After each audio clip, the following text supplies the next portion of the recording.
Раскопаны у нас здесь, на 34-м километре. Нет, нет. Манихея была мировая. До 16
Kadının mağın sannav çürüdür, hal şoğunu çaksı ülgülü buludur.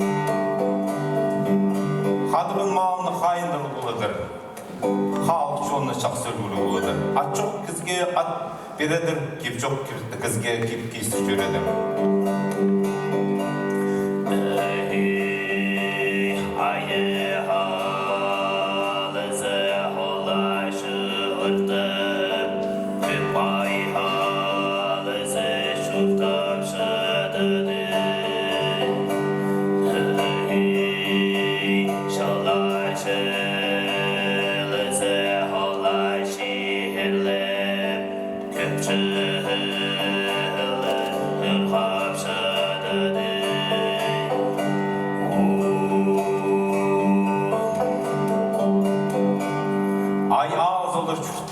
Köp ay ağılşıdır. Çılgır çılızıp, çılga çiğitip çılgıp çağdıdır. Alkının akınları. Bir gün yertten alkın, abakaydan akınarının kaldı. Altın tol kistindi, astamıktı çıbı oğdurğun arındı.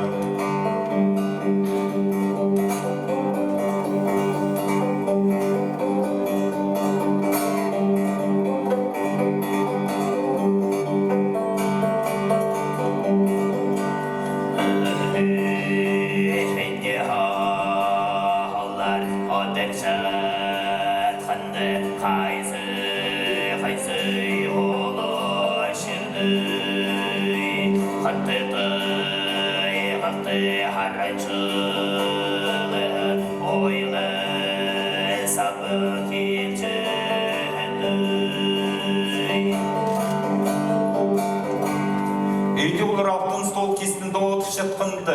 Hayızı hayzul çirdi, hattık duygudarın çulud.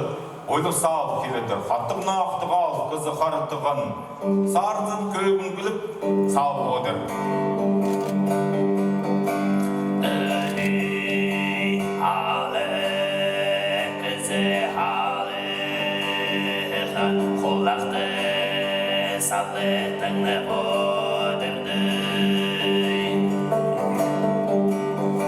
Al kız alqın. Қолағын сал тыңнап отырды. Ырық жыры тігірнақтың тікірті чағын тігіріп отырды. Ырықты сарнан ауқтың көгі чағын сарнап сауып отыр. Bazı көдір балқыннанды, çoқтып тұрыдыр, тапсық тұрыдыр. Еккей алдын қызым алтынарым кейдір. Ағой адыма керізі бол бар, жалы бозым кері бұл сөйшісім. Барыпсың сығын балып шоғыл, сыпсың сығын, өренде жоқ, шуқта фаршап істейді. Ертігі баршадыр ұлзы, ал қызы, ертік баршаттас өдейдір. Мені чейірімі сал бодырзын, ұлғалға еміс өдейдір. Шақсының келедір ал қызы, ұлық чұртқа кірбіс өдейдір. Шабылдың келшеткін ал ұлзы, ұлық заңға сығып, ұлық қиғы салғыс өдейдір.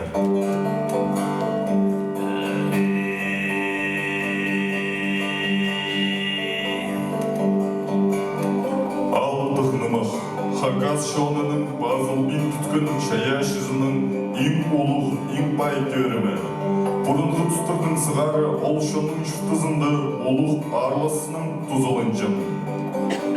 Анын орны толдырыл шытқан оңдай жұрдас қостара алызы бодырша. Шетозызы андағық бөзік сенді қалша. Мұның алнындағы тұсты ол шоны біріктіржін, сағыз көгіз алғыншын, өн оңдайларының бірсі болған. Хайжен мұқшыларының ұзу сұқтанды, аны тыңнан ұлыс тұстыржы, шор қасықшын, алтырның қады бірге тұдынжын.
Shine,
Огоннар Алжилар. Перед вами выступили заслуженный артист Республики Хакасия и Российской Федерации, солист Хакасской республиканской филармонии имени Владимира Герасимовича Чаппикова Улугбашев Евгений Александрович. Хакасский народный ансамбль песни и танца «Жарки», руководитель заслуженная артистка Республики Хакасия Анна Бурнакова. Хакасская образцовая хореографическая студия «Аяс», руководитель и балетмейстер, заслуженный работник культуры Республики Хакасия Фаина Киштеева. Мы рады приветствовать на нашей земле гостей и участников Международного симпозиума хакасского эпоса, 8-й международной научной конференции «Народы и культуры Саяна-Алтая и сопредельных территорий», посвященной 300-летию открытия памятников енисейской письменности и году хакасского эпоса в Республике Хакасия. Одним из выдающихся исследователей хакасского эпоса является Валентина Евгеньевна Майнагашева, ученый, фольклорист, кандидат филологических наук, действительный член Международной тюркской академии, лауреат государственной премии имени Республики Хакасия имени Николая Федоровича Катанова, заслуженный деятель науки Республики Хакасия, переводчик и литературный критик. Сегодня она должна была выступить с докладом на международной научной конференции «Народы и культуры Саяна-Алтая и сопредельных территорий». Но к нашему глубочайшему сожалению, вчера, на 92-м году, Валентина Евгеньевна ушла из жизни. Российская наука и Республика Хакасия понесли невосполнимую утрату, потеряв такого преданного науке и родной культуре исследователя, патриота своей земли, как Валентина Евгеньевна Майнагашева. Ее имя и труды широко известны не только в России, но и за ее пределами. Верим, что ее дело будет продолжено молодыми исследователями. Просим почтить память Валентины Евгеньевны минутой молчания.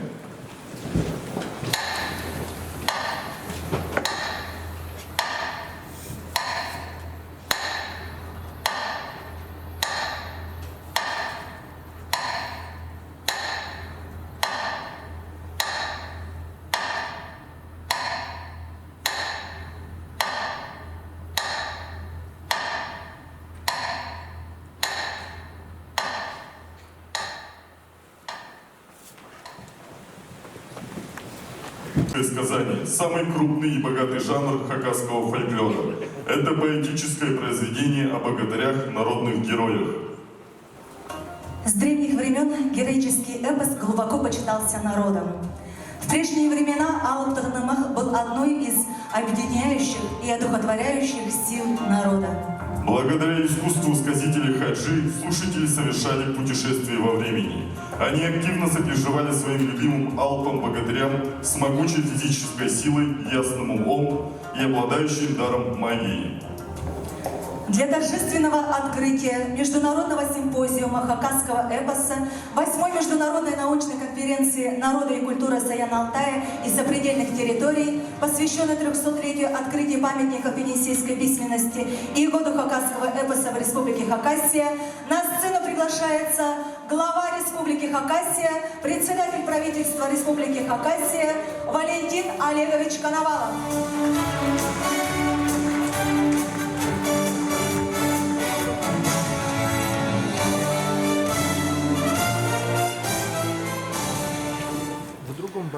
Из НР Арлы Харгыстар. Здравствуйте, уважаемые друзья. Поздравляю вас с открытием Международного симпозиума хакасского эпоса и Международной научной конференции. Данное научное событие посвящено 300-летию открытия памятников енисейской письменности и хакасскому, точнее, году хакасского эпоса, который мы у нас в этом году в республике объявили. Планируется создать дискуссионную площадку по вопросам сохранения культурного наследия хакасского народа, народов России и стран ближнего зарубежья. Научный и в то же время творческий диалог будет направлен на популяризацию традиций хакасского эпоса и традиций других наших народов России. Героическое повествование нашло отражение в театральном искусстве, в музыке и в других видах творчества. Это действительно уникальное достижение устного народного поэтического творчества и гордость хакасского народа. Эпические поэмы являются источником развития и обогащения хакасского языка. Именно люди своим трудом и талантом способствуют развитию культуры, развитию науки. И действительно, большой потерей для всех нас, для всей республики, для страны стала смерть Валентины Евгеньевны Майнагашевой, филолога, востоковеда, ученого. Она внесла действительно огромный вклад в популяризацию хакасского фольклора. Светлая ей память. Выражаю также благодарность ученым, сказителям, мастерам народных художественных ремесел и всем, кто способствует развитию хакасского эпоса. Желаю всем новых научных открытий и творческих успехов. Спасибо. С постановлением Президиума правительства Республики Хакасия от 28 мая 2021 года номером 79-П за выдающиеся научные труды в области истории присуждается Государственная премия Республики Хакасия имени Николая Федоровича Катанова Игорю Леонидовичу Кызласову.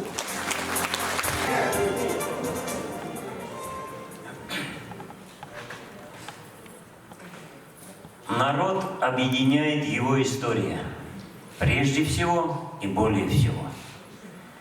Люди, которые знают историю своего народа, не могут не ценить родную речь, не понимая многовековую мудрость, которую она несет.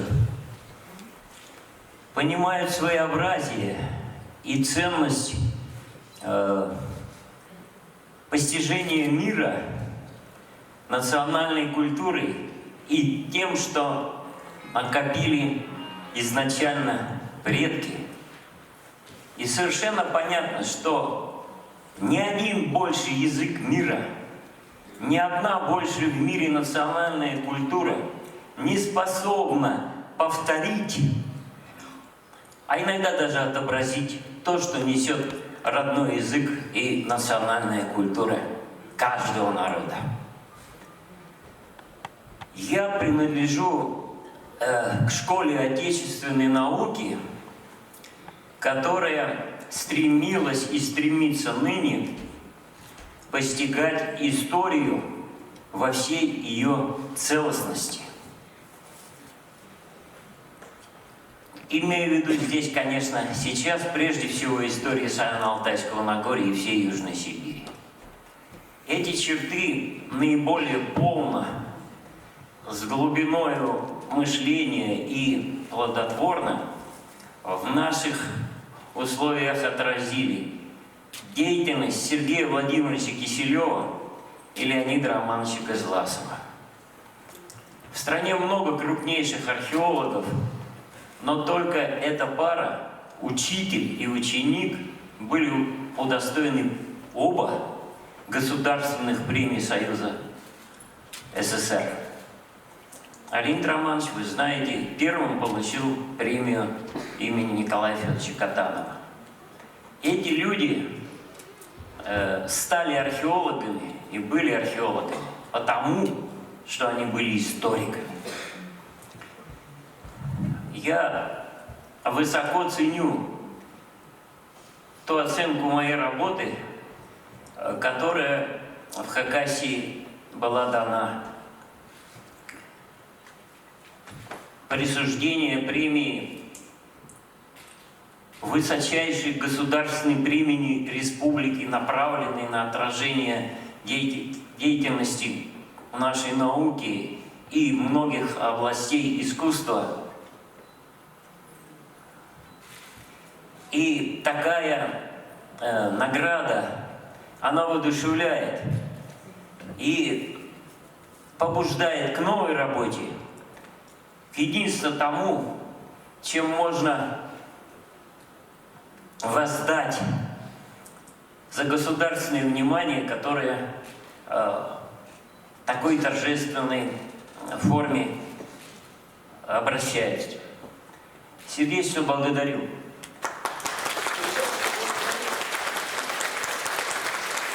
Мы благодарим вас, Валентин Олегович, и просим занять ваше почетное место в зале. Слово для приветствия предоставляется председателю Верховного Совета Республики Хакасия Владимиру Николаевичу Штыгашу. Саарла Харгастар, я тоже здороваюсь. И начинаю свое приветствие с простого эпизода, который случился в моей жизни. В 1998 году, в это же время, в начале сентября, в конце августа, я находился на голландских высотах на Ближнем Востоке.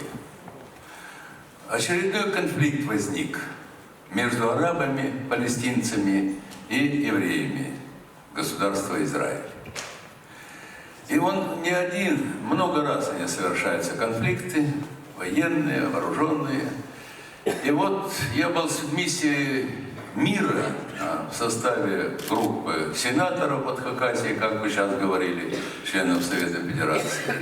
Представлял комитет по обороне и безопасности. Когда мы собрали на итоговую встречу представителей враждующих сторон, они из-под лобья смотрели друг на друга и сели по 6 человек с каждой стороны. Молча. А я сразу знаю, самое главное, ведь что? Микрофон у меня стоял. Я говорю: господа, надо было хотя бы поприветствовать друг друга на своих языках. Встали первые арабы и сказали: «Салям алейкум», и пропели одну суру, 4-стишье. Встают израильтяне и говорят: «Шалом алейкум», и тоже пропели суру. Я говорю: вы же на одном языке говорите, на древнеарамейском, на котором говорил Иисус Христос. Они заулыбались, и мы тогда подписали соглашение. В тот же день я был принят в Кнессете, в израильском парламенте, состоялась встреча с председателем.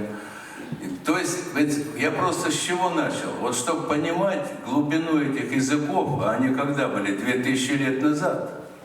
2000 лет назад в Хакасии существовало древнехакасское серьезное государство, цивилизация огромная была, где существовало 500 лет письменность. Леонид Романович это хорошо знал, Кызласов. Вот сегодня его сын, профессор Кызласов, младший доктор исторических наук, выступал, говорил здесь и благодарил.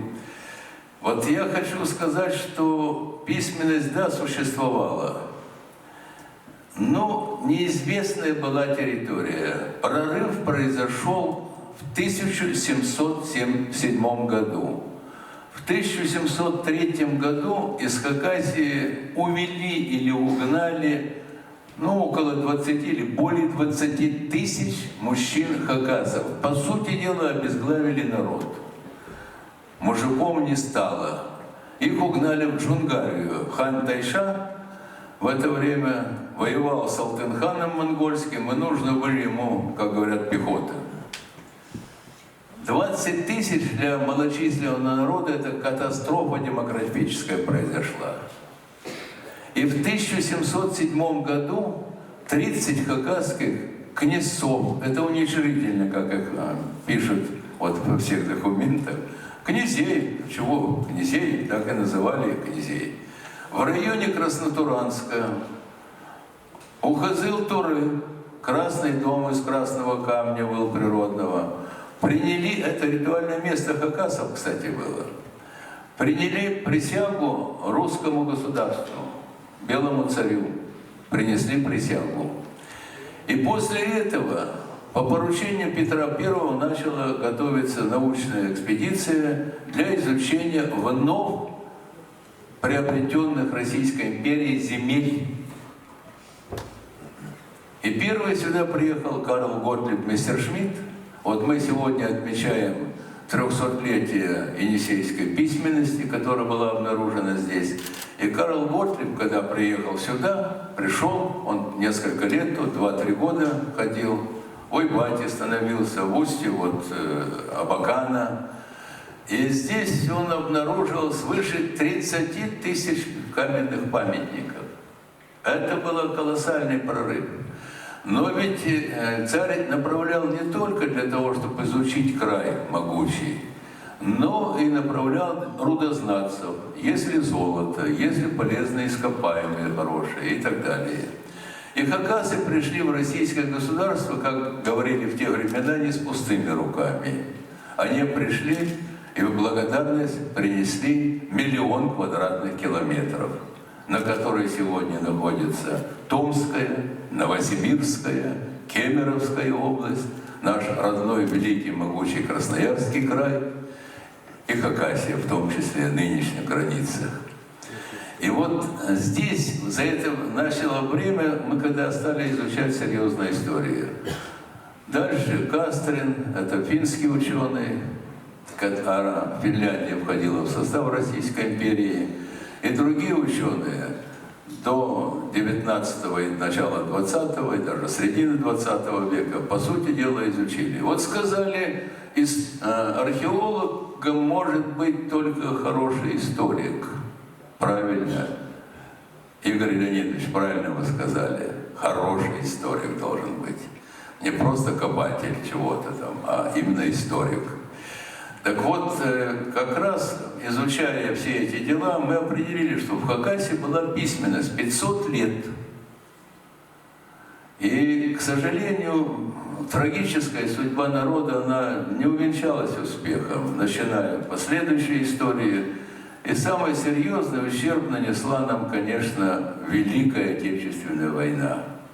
Я всегда хочу, на любой конференции об этом надо говорить. Хакасов в 1939 году по переписи население было 72 тысячи.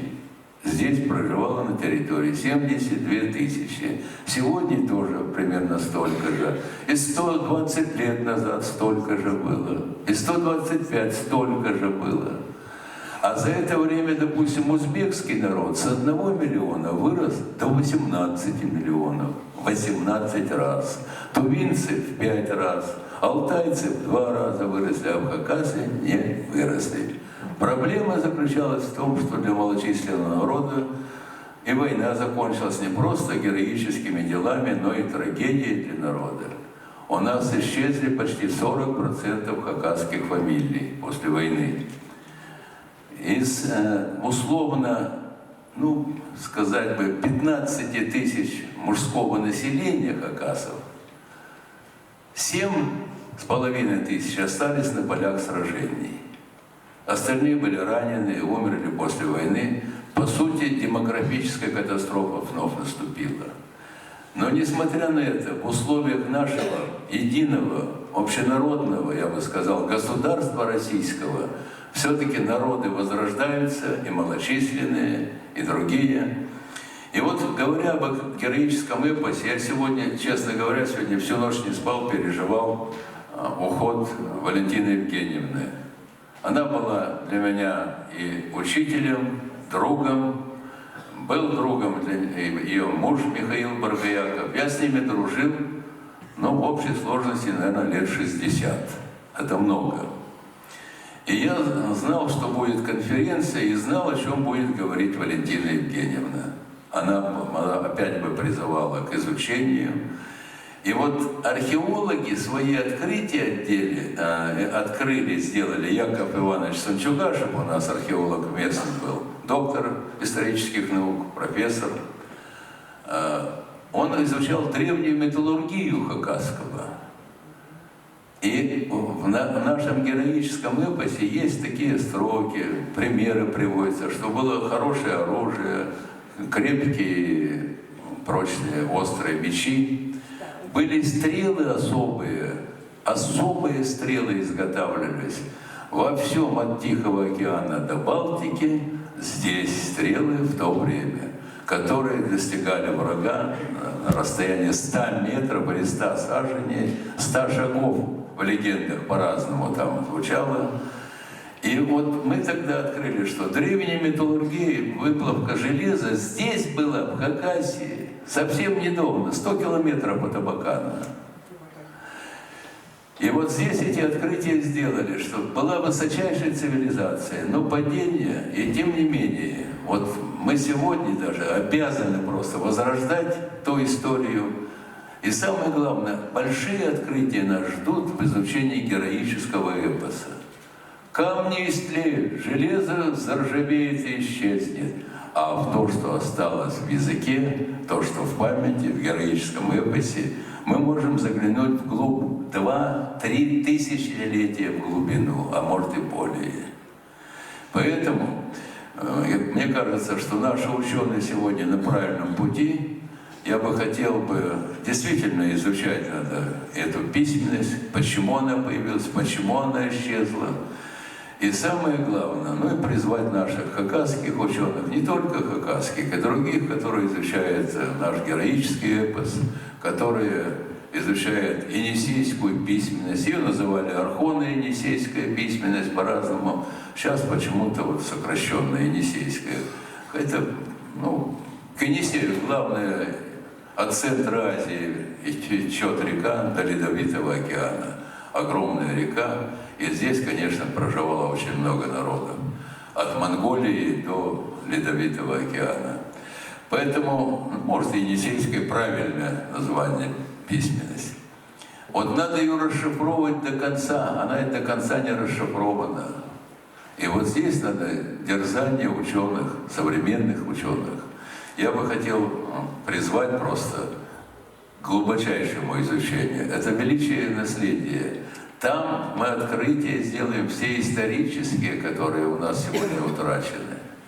И поэтому я бы хотел сегодня, не вспоминая или не перечисляя всех выдающихся ученых, вот Козьмин Николай Николаевич был такой ученый в конце 19-го, в начале 20 века, который первый издал монографию в Хакасе.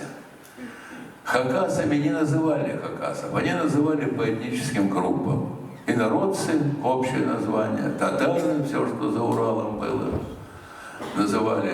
А хакасы сами себя называли этнические группы. Качинцы, кызыльцы, сагайцы, тубинцы, шорцы и другие, кызыльцы. Кстати, кызыльцы почти все практически были подрезаны в 22 году после восстания, не восстания, а против Разверстки, когда у людей не просто изъяли скот, а у казаков отобрали лошадей.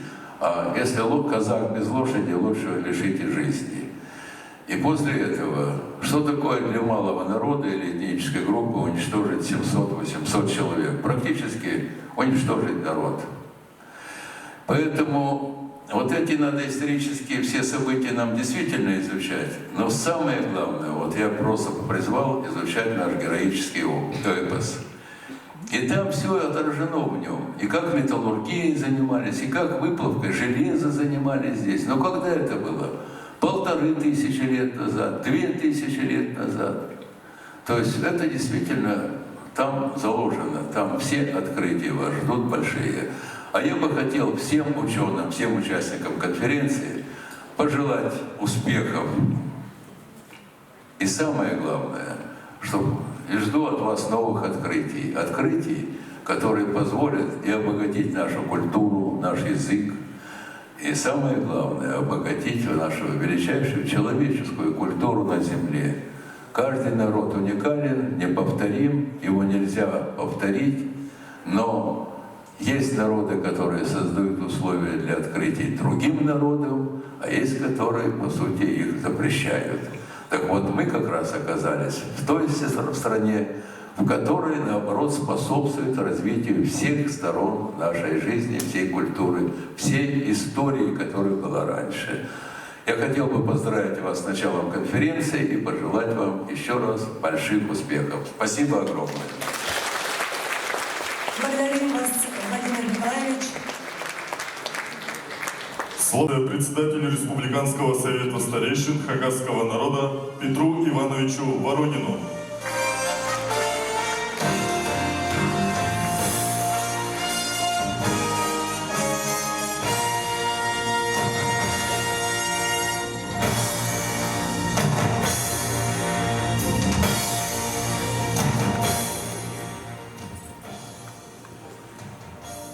Синер, Арлых, Аргыстар, Нанжилар, Аджила, Хакас, Шунның, Лугуар, Чобының, Адының, Хакас, Лепазының, Шуннар, Арзандығы, симпозиум, База наука конференциясы, Азылғанының сырырны Алғыстапшам.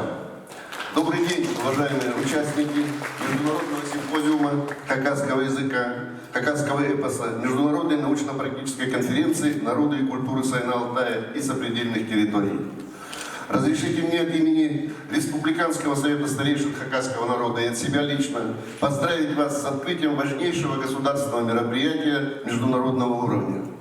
Большая благодарность почетным гостям симпозиума и конференции, ученым из других стран, которые работают с нами в режиме реального времени онлайн, которые поддержали наше мероприятие. Большая благодарность Советам старейшин выражается Министерству культуры, Министерству образования Республики Хакасия, Центру культуры имени Народного творчества имени Семена Прокопьевича Кадышева, Хакасскому научно-исследовательскому институту языка, литературы и истории. Плодотворное объединение, совместная работа повышает эффективность работы по сохранению и развитию хакасского языка. Симпозиум и конференция посвящены развитию хакасского языка. Для нас, Республиканского совета старейшин хакасского народа, это значимое событие. Хакасский героический эпос Алых Дымах с древних времен глубоко почитался нашим народом. Основные направления фольклора – это обрядовые песни, это предания, песни и сказки, героические сказания о больших подвигах наших богатырей. Столетиями передавались из поколения в поколение, из уст в уста. Алых Дымах воспитывает у детей и взрослых любовь к родной земле, патриотизм, готовность к защите малой Родины и Отечества. Республиканский совет старейшин хакасского народа совместно с Министерством национальной территориальной политики, Министерством культуры Республики Хакасия, Министерством образования Республики Хакасия ежегодно проводит республиканский семейный фестиваль-конкурс «Родной язык. Душа народа». В этом году состоится уже 5-й юбилейный фестиваль. Ежегодно в фестивале принимают участие 40 хакасских семей. За 4 года в фестивале приняли участие более 400 человек. Традиционно конкурс проводится по 2 номинациям: «Моя родословная» и «Кодекс чести хакасов».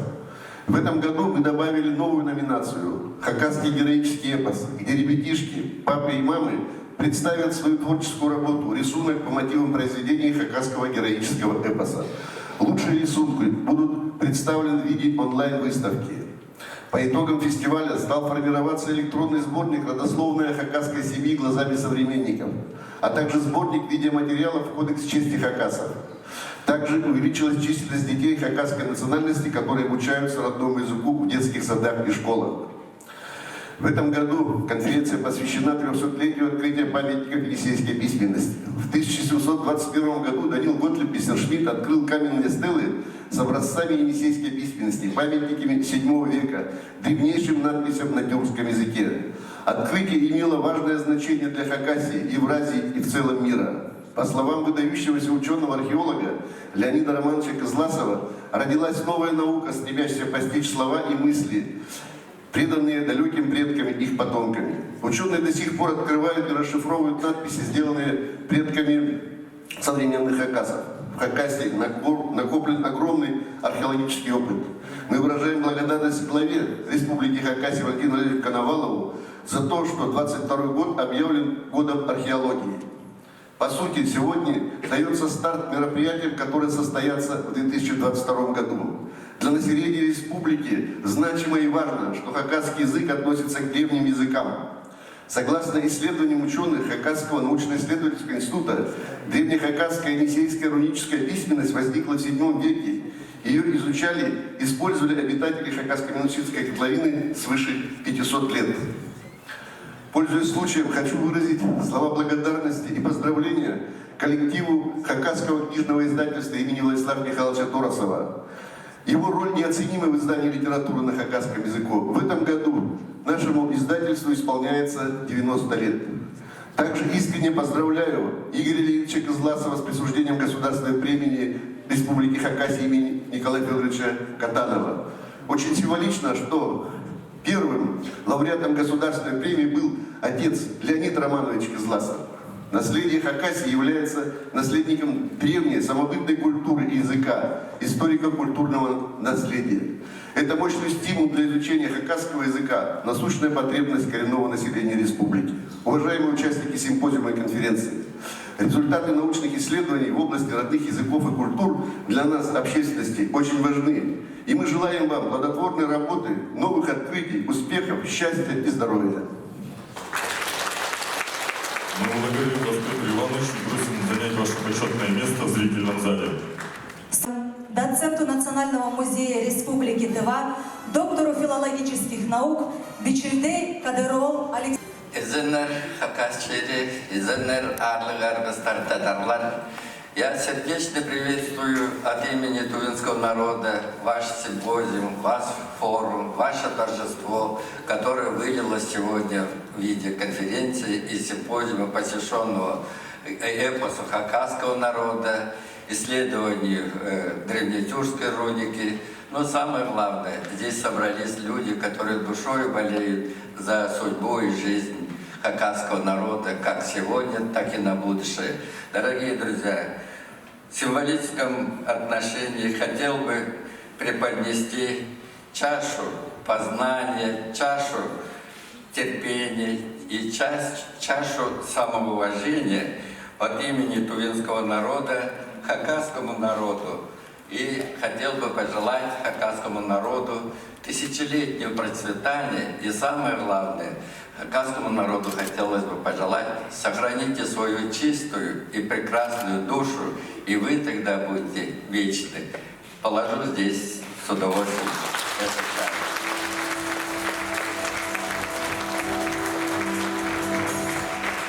Дорогие друзья, мы по определению являются сопредельными регионами. На самом деле, исторически мы единый народ. И об этом говорил в своем выступлении Владимир Николаевич. Косвенно отметил об этом и Игорь Леонидович. И самое главное, мы сами понимаем, что много чего общего в истории тувинского и хакасского народов. И вот в тех словах, которые говорил здесь Владимир Николаевич, он упомянул как раз более чем 300-летнее нахождение Хакасии в составе Российской империи и теперь уже и Российской Федерации. Это своеобразная история, тоже совместная наша история. Когда мы отмечали 290-летие вхождения Хакасии в состав Российской империи, я, шутя, но в определенной мере и всерьез говорил: да, здесь тоже Владимир Николаевич сказал, джунгарские, скажем так, нехорошие люди нападали и совершали разные дела. И тем самым они подтолкнули братьев хакасов принять подданство Российской империи. Но самой северной части Джунгарской империи находимся мы, уренхайцы, тувинцы, и большей части, наверное, этим по поручению высшего руководства собственной империи нападение осуществлялось в основном уренхайцами, но мы это делали не со зла, с добром, чтобы как можно быстрее вы вошли в состав Российской империи, потому что мы со временем, через 200-250 лет, тоже будем в составе России, Российской империи, начиная с 1914 года. Уренхайский край вошла под протекторат Российской империи. То есть таким образом, разными путями и способами мы собственную историю творили совместно. Говорили мы сегодня и о древнетюркской письменности. Она является для наших народов общей историей, общим достоянием, и мы этим гордимся. И хотел бы сказать, что та общая история, конечно же, накладывает свои особенности и на сохранение эпического наследия и тувинского народа, и хакасского народа. Мы с удовольствием и с радостью видим, что эпическое наследие хакасского народа теперь уже достаточно хорошо исследованы, но пластов нетронутых еще много. И поэтому то, о чем говорил здесь Валентин Олегович, о том, что эпос является, собственно говоря, душевной и духовной скрепой для народа. Это очень важно, нужно. Это и средство воспитания, это и средство исторической памяти. И самое главное, это то, что заставляет человека чувствовать себя сыном своей родной земли, своего родного народа, помнить и знать свой родной язык и беречь его. Вот в этом отношении роль эпоса, народного эпоса трудно переоценить. Я очень рад и вижу то, что руководство Республики Хакасия в лице Валентина Олеговича, Владимира Николаевича знают и понимают, что формирует народ, что может сохранять народ и что является для народа святыней. Вот понимание у высшего руководства этих ценностей народа очень важно и нужно. И я очень рад, что именно этот 2021 год объявлен вашей республикой, а это уже совместно с вами решение высшего руководства вашей республики. Совместно здесь вы показали всей России, всему миру и нам, тувинцам в том числе, что вот такие ценности являются для Хакасии, для хакасского народа определяющими ценностями. И это очень приятно видеть, слышать. Само собой, объявленный год хакасского эпоса подстегнет, с одной стороны, и исследование, с другой стороны, просто популяризацию хакасского эпоса. И еще третья сторона, вы сумеете этот год использовать для того, чтобы о хакасском эпосе знали как можно шире и больше людей, как в Российской Федерации, так и за рубежом. Дорогие друзья, я хотел бы отдельно остановиться коротко на древнетюркских памятниках наших.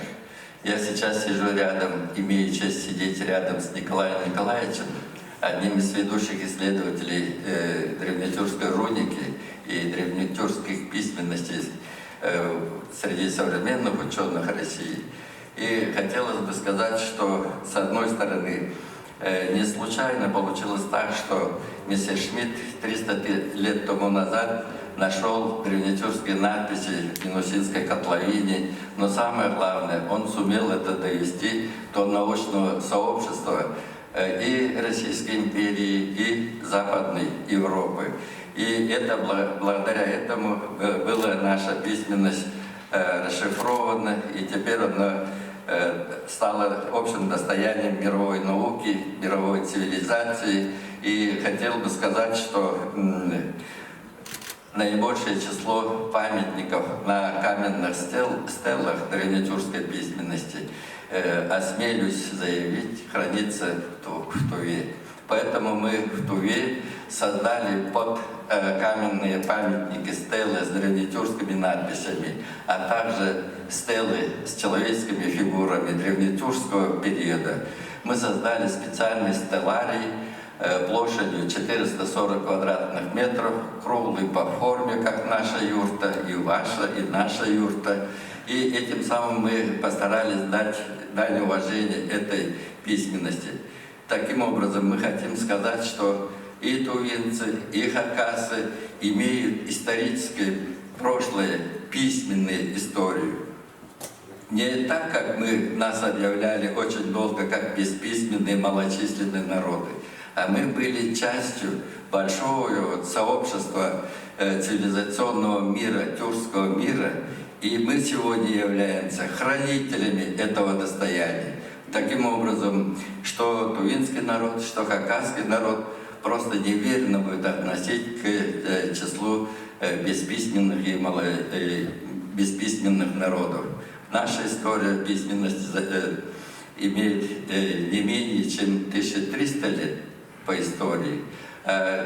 На международной конференции, тюркологической конференции по истории древнетюркской письменности в 2012 году в Кызыле сообщество тюркских народов, представители научного сообщества, мы же в принципе условно договорились объявить 707 год временем создания древнетюркской письменности, с тем, чтобы не условно говорить там в конце VI века, начале VII века, это такие условные, но это, учитывая, что это середина самого расцвета второго тюркского каганата, мы решили условно считать эту дату 707 год как временем создания древнетюркской письменности.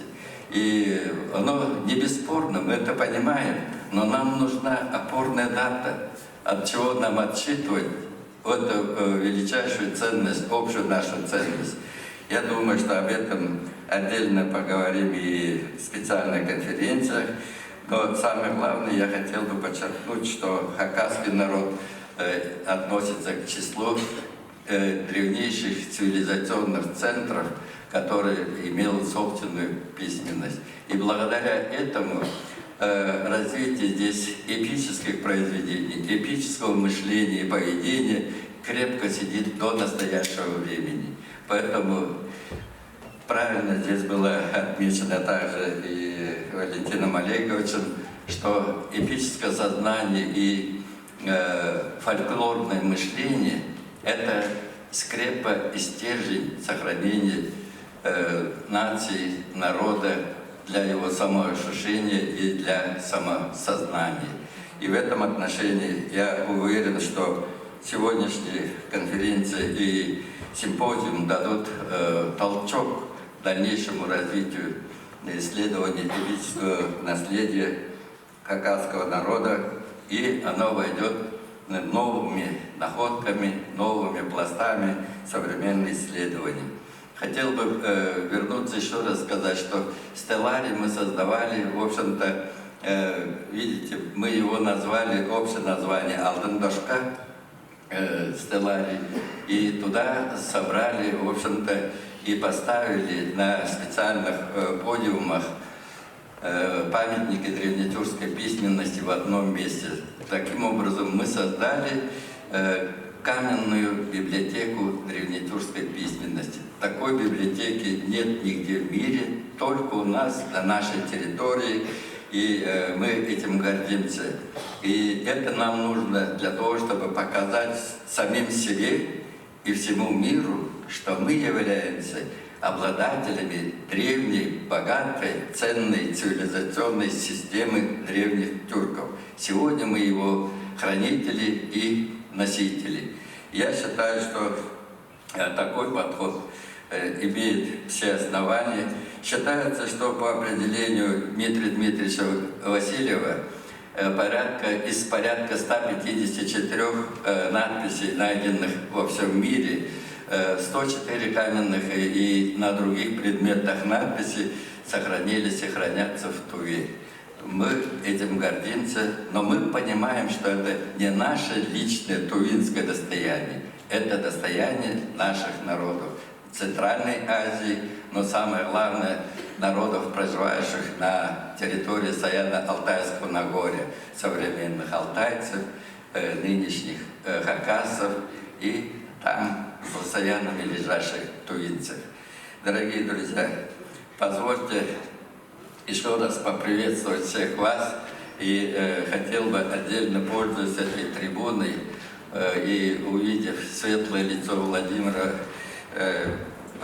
Николаевича, я не могу воздержаться от другой символической жеста. Владимир Владимирович Штагашев – это теперь уже корифей и мэтр российской системы власти. Это на сегодняшний день единственный человек, который имеет более чем 30-летний стаж нахождения во власти, в высших эшелонах власти.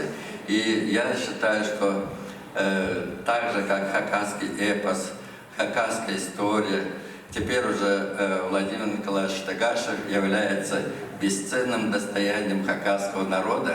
И позвольте поприветствовать Владимира Николаевича, моего друга, мира и человека, на которого я всегда ориентировался в своей политической и да и просто житейской деятельности. Я в честь сегодняшнего вот такого дня хотел бы Владимиру Николаевичу подарить золотую чашу скифов. Скифская история – это тоже наша общая история. Само собой, дорогие друзья, я как хранитель скифского золота Тувы не могу само золото дарить. Это точная копия.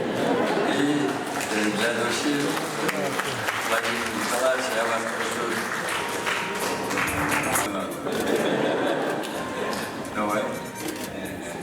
О, вот это как раз сейчас. Это символ правды. Дорогой подарок. Мы его тоже передадим.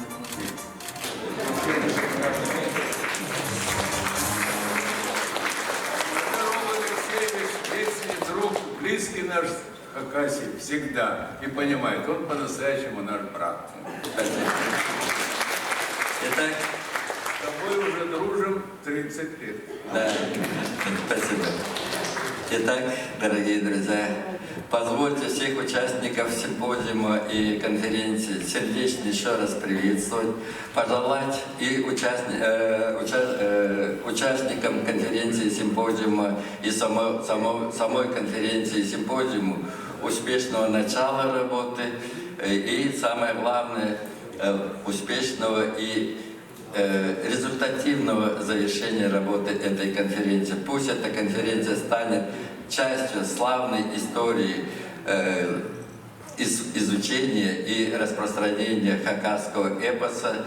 И дальше мы в следующем году вместе с вами будем отдельно отмечать большое событие по расшифровке, дешифровке архона-енисейской письменности, как угодно его можно назвать, древнетюркской письменности, а мы называем его хакасско-тувинской письменностью, и совершенно нормально у нас будет еще один повод всем собраться и вот так же с радостью доложить друг другу свои научные успехи. И самое главное, пользуясь трибуной, я желаю хакасскому народу процветания, успехов и самое главное, будьте здоровы и будем жить вместе. Спасибо, дорогие друзья.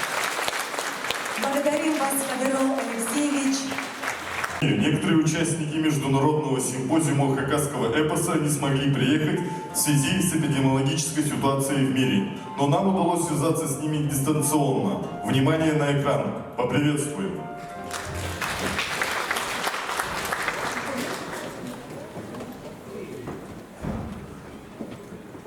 Уважаемые участники международного симпозиума хакасского эпоса, 8-го международного научного форума народа и культуры Саяна-Алтая и сопредельных территорий, посвященный 300-летию открытия памятников енисейской письменности и году хакасского эпоса в Республике Хакасия.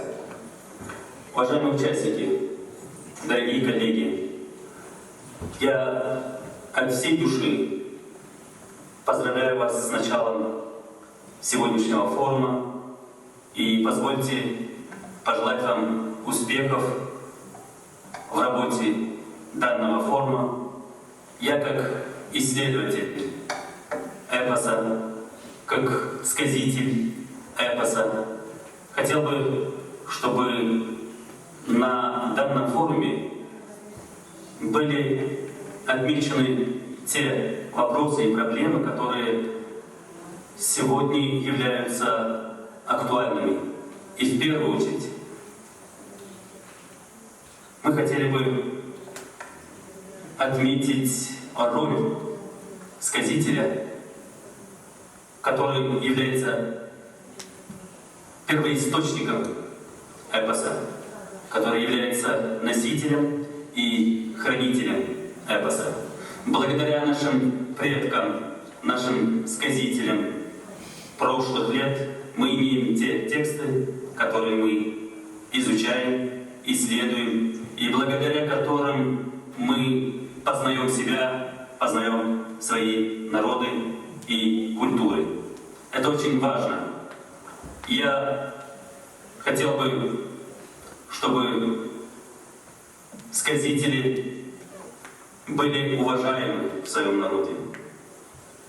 Это тот феномен, который в нынешнее время, в нынешнюю эпоху глобализации и массовой культуры, находится на грани исчезновения.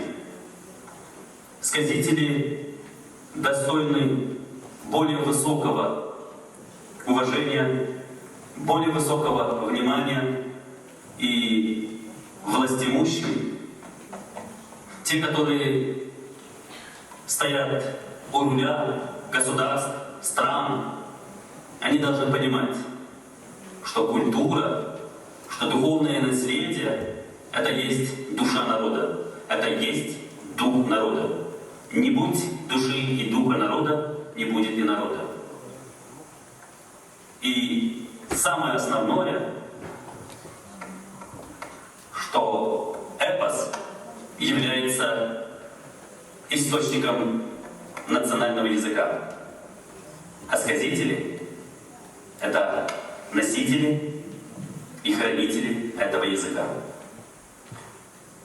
Позвольте еще раз пожелать успехов в работе нашего форума, пожелать самого наилучшего в достижении и решении тех проблем, которые будут озвучены на данном форуме.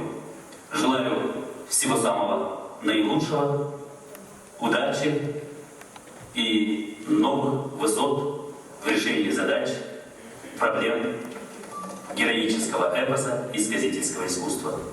Огромное спасибо.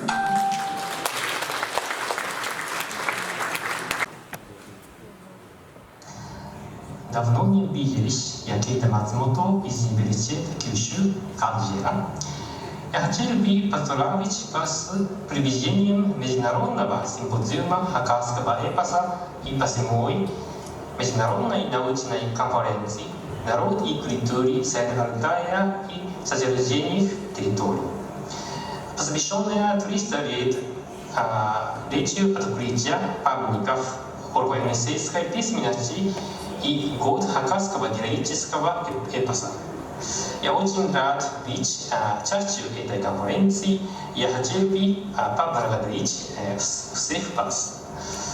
Коронавирус привел к отмене или отсрочке многих конференций и исследований в нашей стране.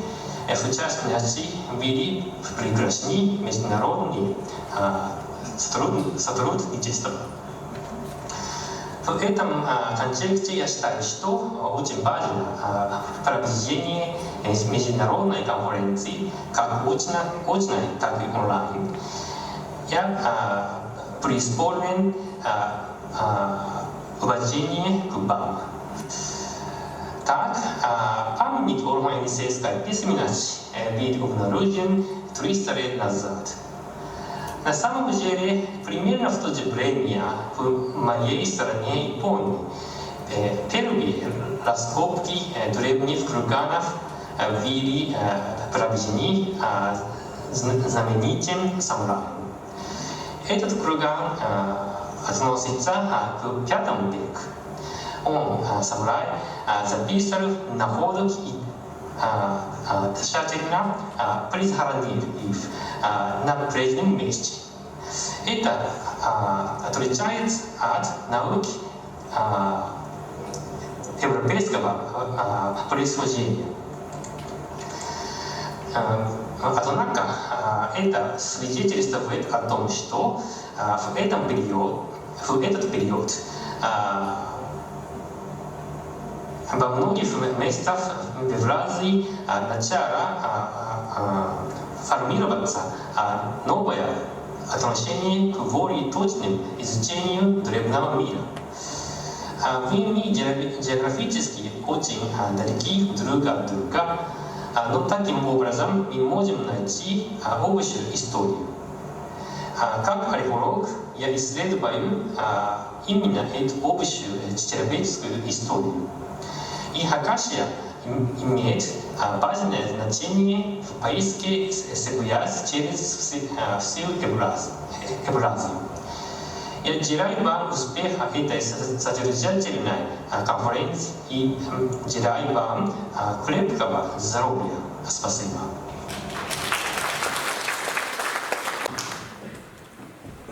Уважаемые гости и участники международного симпозиума хакасского эпоса, на этом торжественная церемония открытия заканчивается. Через 5 минут начнется пленарная часть 8-й международной научной конференции «Народы и культура Саяна-Алтая и сопредельных территорий», посвященной 300-летию открытия памятников енисейской письменности и году хакасского эпоса в Республике Хакасия. Спикеров просим приготовиться, а участников конференции расположиться поудобнее. С 14:00 согласно программе симпозиума начнутся работать мастер-классы, творческие лаборатории и лекции. Всем участникам симпозиума и конференции желаем плодотворной работы.